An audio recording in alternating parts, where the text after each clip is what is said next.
Okay, last time we were learning the laws of protecting one's, like making a fence, and if there's a dangerous place, you need to make a fence around it, that people should get hurt or damaging themselves. We went into a lot of things with cosmetic surgery, ear piercing, just doing things that endangering the body for no reason at all.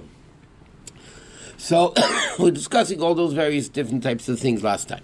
Okay? Next is like this. A person's also not allowed to damage themselves. We're discussing donating blood.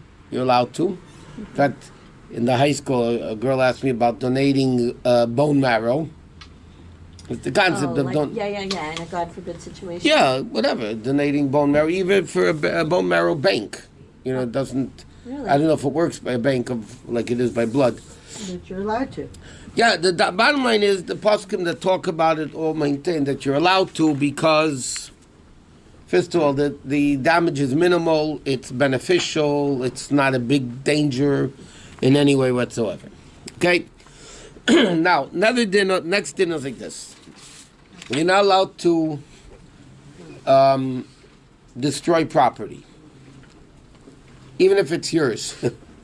It's biblically forbidden. It's called Bal tashchit. The actual pasuk of the Torah speaks about when you go to war, you can't destroy a fruit tree. Which is, by the way, very interesting halacha, which could be very practical, especially in California where we do have fruit trees.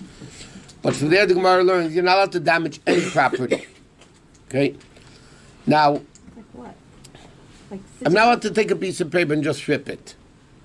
Really? You're not allowed to walk in the street and pull off a little blade of grass. You're not allowed to a little leaf from a bush. All those things are forbidden to do because you're not allowed to damage any property whatsoever, whether it's yours or somebody else's, it doesn't matter. Even if it's yours, you can't say it's mine, I can do with it whatever I want. You're not allowed to. There's a few exceptions to this, by the way, which is an interesting halacha pertaining to Hilchos Shabbos. And to another interesting din that the Rabbi once spoke in Hilchos Beis Abchira that we learned in the 3 weeks. There's a Mishnah in Midas, and the Rambam brings it down in Hilchos Beis Abchira like this. The Beis HaMikdash at night was watched in 24 places. Okay? Then they had this guy which was called Isha Rabbayis. There was a man in charge of all the people that watched the Beis HaMikdash. He would walk around at night, and if he would see anybody sleeping on the job, security guards, if they would be sleeping on the job, he would be allowed to hit him with a stick, and even be allowed to burn his clothing, not while they're on him. Okay, so the Rishonim ask a question. What do you mean burn his clothing? You're destroying property for no reason at all. It's called Bal tashchit. You can't waste anything. So the Rebbe once answered it with a very interesting din in Hilchos Shabbos, which is pertaining to what we're learning now. There's a din, normally in Shabbos, you're only chayiv biblically from the Torah if it's constructive work. Destructive work is only rabbinically forbidden, not biblically forbidden. Yet the Gemara says, if somebody is angry at whoever it may be, and because of that, on Shabbos, they take a dish and they throw it down on the floor and they break it, then they're biblically chayiv. They're biblically obligated. It's destructive, it's not constructive. So Shulchan Aruch Rebbe brings it down. Shulchan Aruch Rebbe says, because you're calming down your anger. So it's destructive to the plate, but it's constructive. It's an act of a constructive act, because the bottom line is you're calming down your anger by letting it go. The Gemara tells a lot of stories, by the way, that were never amiroim of the Gemara. I'm talking the big sages of the Gemara. If they would be at a party and they saw things were getting a little bit too lively, they would take an expensive dish, throw it on the floor and break it to calm everybody down from the because when you get too happy, you know what happens when kids get too happy, somebody ends up crying. So the question, how are they allowed to do it? why aren't you destroying something that Hashem, which is biblically forbidden to do? And the Gemara says it was a constructive act. They didn't destroy it. They did it because they wanted to calm down the people. So that would be a case when Bal Tashchis, destroying objects, would be permissible. But generally speaking, it's known that the Rebbe, if the Rebbe would walk out of 770 at night during Sukkot and he saw the light in his Sukkah on, the Rebbe would turn around and say in Yiddish, Ashad Yiddish Geld, it's a shame, what are you wasting Jewish money for? There's no purpose of the lights being on, so why are they on? Which, by the way, people have to be with. There's a halacha. If you have a light on in a room for absolutely no reason, it's a biblical question of Bal Tashchit, you're wasting money. You have to pay the bill. It might be a few cents, but it's not relevant. The amount is the fact that you're wasting something Hashem created, and therefore it's biblically forbidden. So this is also part of the what's called Bal Tashchis, that you're not allowed to destroy. Now, when it comes to a fruit tree, it's even stricter. Because that, biblically, the Torah says clearly people eat from it, and therefore, for instance, if somebody wants to knock down a tree, they're allowed to. Because there's a purpose of it, whatever. But a fruit tree, you're not allowed to knock down unless, now the Rebbe brings down a few cases when it's allowed. And for instance, if it's blocking your sunlight, you need the place to build. The roots are coming underneath the house and destroying the house. In other words, if there's a reason or it's not producing proper amount of fruit that the tree normally would produce. In those cases, you're allowed to knock it down. But it's interesting, Rabbi Yehuda Chassid writes that whoever knocks down a fruit tree, besides the biblical sin of wasting, he says it's also sakana. It's a danger to do. And Alter Rebbe writes, though, clearly that if you cut it down in a way that the halacha says you're allowed to, it's not a sakana. It's just knocking down a fruit tree because I don't want it, or whatever. So what some people do, by the way, even to be machma more, if they want to knock down their tree, let's say they want to take down a tree that they need to build something in the backyard, a pool, or just whatever you need to build a sukkah, whatever it may be. What they'll do is, when they have a company coming to chop it down, The fruit tree. a fruit tree, yeah, only fruit trees. They'll sell the tree to the Goyish worker that's going to chop down the tree for $1. Well, they tell him, I'm selling you the tree for $1. Okay, so you give the guy a present $1, and then he gives it back to you as buying the tree, and then you knock down the tree, and then it's even better because then you're not doing it; it's not your tree. Yeah. Which is then it's a whole different story. Okay, that's with these dinim. That's like the same thing you do when you sell your appliance that you don't want to put in the water. To make. Yeah, it's similar concept. Not pay, no, selling chametz to the guy in Pesach, but appliance that is, some people don't want to put it immersed in water. there's certain utensils, like anything electrical, The Foreman grill. Or, farming grill, a coffee urn, a sandwich maker, whatever, anything electric, toaster oven, whatever, toaster. Okay, all these things need to be tabled. So the question, what do you do with it? So there's a number of different opinions on Allah what you do. Some poskim say, table it, let it dry out for a week, and hopefully nothing happens. Even though they tell you do not immerse in the water. Yeah. Other poskim say you table everything except the electrical part. Let's say if it's an urn, so you turn the urn upside down, you table the whole thing except the electric part. Right. Yeah, but sometimes you can't do that because the whole thing is electric. Sometimes the whole thing is the Foreman electrical. grill. So there's another eitzah that Minchas Yitzchak gives based on a general din in Shulchan Aruch about Tfilas Kelim, and that is there's a din that a Jew who borrows a utensil from a non-Jew doesn't need to put it in the mikveh. If you borrow a utensil from a non-Jew, that's kosher. Because it's not really yours, you're just borrowing it. So, Okay. in fact, Alter Rebbe says this din, by the way, if Erev Shabbos, late Erev Shabbos, and you need to use a pot, and you can't table it, there's no mikveh, there's no whatever, So he says, temporarily you can give it to a guy for a present, then you borrow it back, and after Shabbos you have to table it. But these poskim writes, others write that because you can't table it, it's like no choice. So then what you do is you give it to the guy, but the guy has to know what he's doing. I mean, in other words, if this is the utensil, you can't say, okay, I'm just giving it to you, and that's you have to give it to him. They have to pick it up. They have to acquire it, because legally they have to. It has to become theirs. Money doesn't do it. They actually have to pick up the appliance. Let's say if it's a refrigerator, which you don't have to table anyway. They have to pick up the appliance, and they acquire it. It's theirs. And then you say, I'm borrowing it back from you forever, indefinitely. However you say it in Spanish, whichever way you do. And then the poskim hold you're allowed to do. That works. But that's not, here it's the concept of you're not allowed to chop down it. We're going to get to next, which is also very relevant in California, sterilizing animals. That's what we're learning right now. Because in California, it's a law, all dogs and cats have to be neutered. Spay them. Spayed, neutered, whatever you want to call them. Yeah. Okay, but the bottom line is, there's a big shaila in halacha about that, which we'll get to right now. Okay, next. It's biblically, even though there's an argument in the Gemara, there's something called tsar bali chayim, which means torturing an animal. Even though there's an argument in the Gemara whether it's rabbinic or biblical, the halacha is that torturing an animal is biblically forbidden. Which means, based on that, rodeos,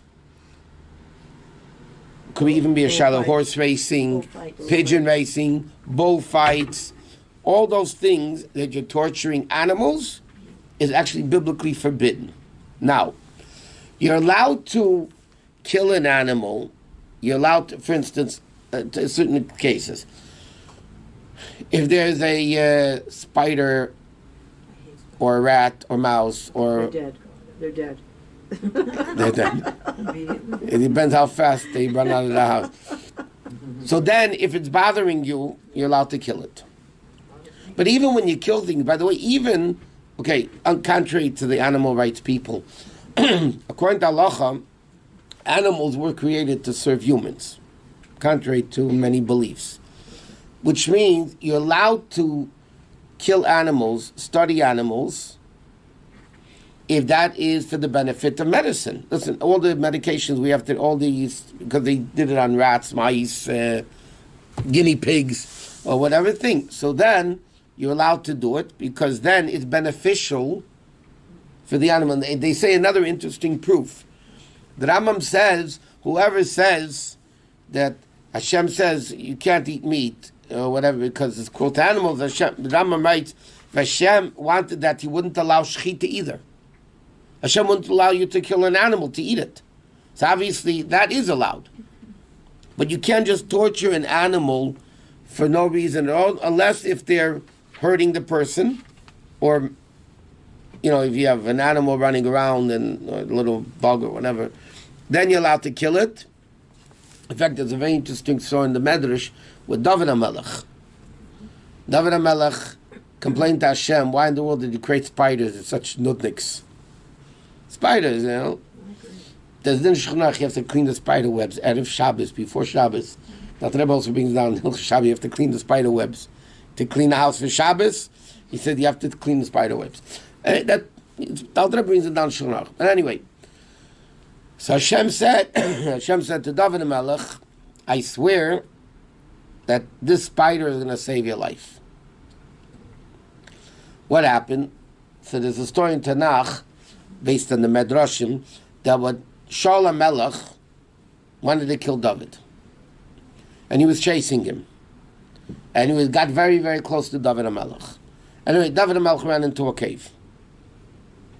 And Hashem brought a spider who made a web over the entire entrance of the cave. Shaul HaMelech came, and he told his servants, go look in the cave, maybe he's there. So the servant said, Your Majesty, there's a full spider web. If David HaMelech went into the cave, he would have had to broken. He would have broken the spider web. So Shaul Melech said, you're right, and they went further. Meanwhile, David HaMelech was saved because of the spider. Okay? But if somebody wants to do experiments in animal, but again, it's not stamped to ruin them, just to torture them for the fun of it. What you need to do, you do, and that's it. And what about like circuses and zoos? Like a circus and a zoo where they keep the animals in cages, which is torturous to the animals. It's not necessarily torturous to the animals. If anything, the question is on the person doing it, not on the visitors looking at it. Yeah, but can people have zoos? If you don't torture the animals and if again, unless if they're there for a purpose, for people to learn about animals or things like that, then you would be allowed to. What? Is there any basis for like those groups that are against people having fur coats? You want to know? Shall I put myself on the line? No. You want to know if You're Torah on forbids women to wear fur coats? Halachically, it's not at all forbidden because they're being used for the purpose of humans, which is the reason they were created.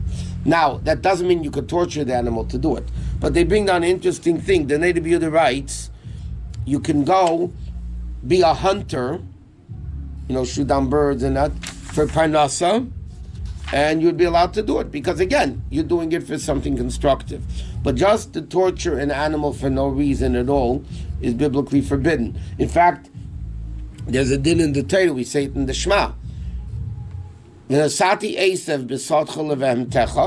says, I will give grass in the field for your animals, and you will eat and be full. So first the Torah says, I'll give food for the animals, and then the Torah says, you'll eat and be full. From there, the Gemara learns out that if you have an animal, you have, according to halacha, you have to feed them before you feed yourself. But that's only eating, not drinking. Drinking, we find in Pasuk and Chumash, with Eliezer and Rivka. When Eliezer came to the well and he said, do you have any water to drink? So Rivka said to him, I will give you to drink and your animals to drink. From there, the Gemara learns out that by drinking, first comes people, then animals. But by eating, the Torah clearly says, I'll give food for your animals, and then you will go eat. So it's a different story. I thought that was only on Shabbos. Huh? I thought that was only on Shabbos. No. What? When they do kaparos, I mean, I'm not saying we shouldn't do it, but sometimes those chickens are They're in tortured. horrendous situation. They take Like the crates, heat, and they they're all throw dead the by crates. time I know, they that come. doesn't Terrible. justify what they're doing, but that doesn't take away from the concept of kaparas. But In other words, it has to be done in a way, listen, it has to be done in a way that animals are not suffering, but that doesn't take away from the concept of kapara. Kapara is not torturing an animal. They're talking before the kapara. I know, so I'm saying that you have so to be the careful animal that, has been tortured before the kapara. not necessarily. Do you see how those points? Okay, that's what I'm saying, so it's not necessarily being done correctly, but that doesn't take away from the mitzvah of because therefore it's not a reason not to do kaparas. Serving people. You need to do something. Okay, next. Okay, now, according to many opinions, by the way, killing an animal is not torturing the animal. We didn't say that. What? Oh.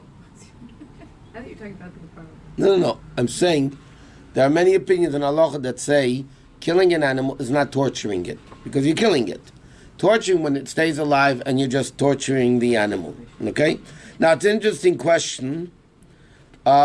Is there tsar bali chaim by a person? If I torture you, is that called the sin of torturing animals? No, the truth is the word tsar bali chaim means things of life. It doesn't say animals. But usually it refers to animals. The Rashba writes that even by a person there's tsar bali chaim. In other words, you can't torture a person. Other poskim write, Chavez Yoed, that there isn't, but they say it's because he didn't see the Rashba who lived much before him who said there is. So it's basically an argument that halacha if tsar bali chaim applies to people or not. In other words, just to take a guy, lock him into a room for no reason, for the fun of it, and just, make him go crazy for a while. Is there something about when the child gets locked in a room that No, a child locked in the room, In Hilchos Shabbos it says, for a child to be locked in the room could be psychologically life endangering, and therefore you're allowed to desecrate Shabbos to open the door. If you need to, you can call the fire department or whatever it is to desecrate Shabbos in any way whatsoever to open the door. That's because Bikuach Nefesh, because a little kid in a room could be very dangerous. Okay, let's go on here. Next. In fact, it's an interesting din they bring down from the Gemara. If today we don't have them, but horses with the carriages, right? Mm-hmm. And they're loaded up with stuff, and they come to a very steep mountain, and they can't unless you whip them harder. The din is you have to get out and help them push the animals. Or look, there's a din if you see an animal loaded up, you have to help the owner unload the animal. Again, why? That even comes before helping to load up the animal. But unloading the animal is because, again, it's Tzar B'alei Chayim. Or like it says, you're not allowed to tie up animal just to tie up their feet. Just to torture them a certain way. Okay, next is a very important din, especially in California. Like we said before, you can't spade or neuter any animal. It applies to people too, by the way, obviously. Whether kosher animals, not kosher animals, that's apply to dogs and cats also. It doesn't mean if it's kosher or not, whether it's Yisrael or Chutz La'aretz. And whoever does really is Chayiv Malkus. You get lashes. And it says even more. You can't even tell a guy to do it for you. You can't even tell a non-Jew to spade or neuter the animal for you. What some people write, can I sell the animal, like selling chametz, selling can I sell an animal to a guy that he should do it? So the Paskim writes, by the way, but you have to tell, some people say you're not allowed to, some people say you could do it that way, but you have to tell the guy that they shouldn't do it, they should have somebody else do it. Because then you're less directly involved in it, because you're not selling it to the guy who's going to be doing it. You know what I mean? And somebody else should do it instead. But it's mamish biblically forbidden. And that applies to people also. For instance, a vasectomy for a man that he shouldn't be able to give birth anymore is biblically forbidden. For a... Huh? Oh, I'm sorry. I thought you said mastectomy. No. No, it's a That's like- vasectomy. It applies to a person also, by the way. Women are allowed, they used to have in the olden times, Keshel Ikrin. Rashi says this in Chumash with Lemach's wives. There are two wives. One was for beauty and one was to have children. And they ended up both giving birth. So Rashi says in Chumash, what they used to do in those days, there was a Keshel Ikrin. There was certain roots that they would cook in water. And if a woman drank it, she became sterilized. That she couldn't be able to give birth. So that the Poskim write that a woman is allowed to that she shouldn't get. But there's a whole, it's not so simple. I mean, there's our opinions, yeah, no.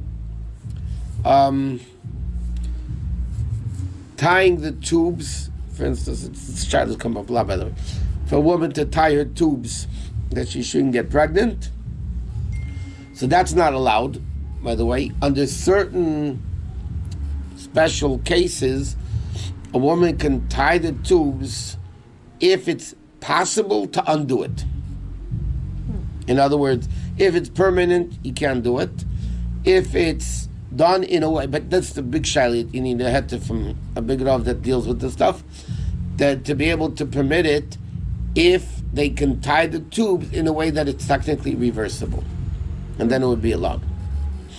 But otherwise, it wouldn't be allowed.